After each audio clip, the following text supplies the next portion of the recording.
Okay, this is a good one to start with. Getting a list of codecs down can really simplify the judgments you need to make when approaching a project and what to say to your client before the grade begins. The codec is a method of compressing and decompressing video signals. That's where the term codec comes from. It's a contracted portmanteau of the terms encoder and decoder. We could go into the nitty-gritty of this, but the key things are the following. Footage is compressed and encoded with a codec, and then decoded later to be displayed on a display device. All forms of compression lose some quantity of information. The quality of the compression has a big impact on what we can do with the footage. There are a few main types of codec used in post-production. We have the acquisition codec, and these are things like AVC HD. They are used at the point of capture. We then have intermediary codecs. These are used to encode footage to be worked on in post-production, such as in the edit, VFX, and also the grade. They tend to be codecs like Apple ProRes 422HQ, ProRes 4444, DNxHD or DNxHR in varying formats, and Cineform, as well as less commonly used codecs like HUF-YUV or Apple Intermediate. We might use these because the camera's native acquisition codec is slow to decode in the edit or might not even be supported at all. They also strike a good balance between the speed of decoding and preserving the integrity of our image. After that, we have delivery codecs. These are typically quite lossy in their compression. They lose a lot of data. Because of this, we use these only once for the final step of delivery, as using them multiple times would noticeably degrade the quality of our image.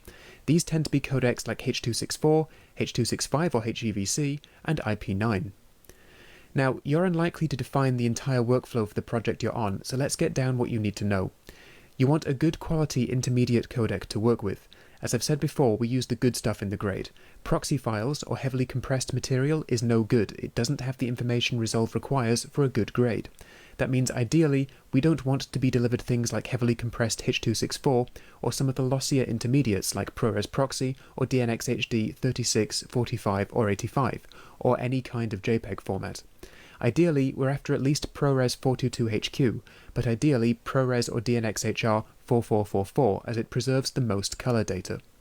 Now, there are exceptions to this. If a project has been captured on an entry-level DSLR that only captures H.264, then ProRes 4444 is going to make great big files and be an inefficient use of your storage space. In that case, ProRes 422LT is usually fine, or you can use the H.264 rushes right out of the camera to avoid losing what little information there is. When delivering, keep in mind that you're probably not making the final export.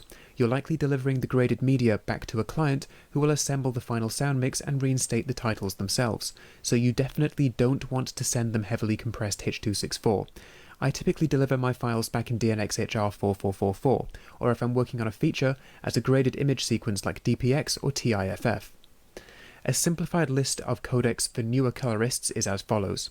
Use ProRes 422HQ or 4444 as an intermediary. Deliver in ProRes 4444 or 422HQ as well.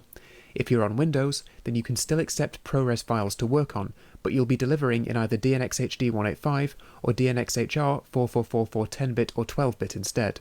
You can also accept the same DNx codecs as intermediaries to work on. Now, this is a good overview for beginners. We're going to go into this in more detail later on in the course when it becomes more pertinent. Click on through to the next lecture when you're ready.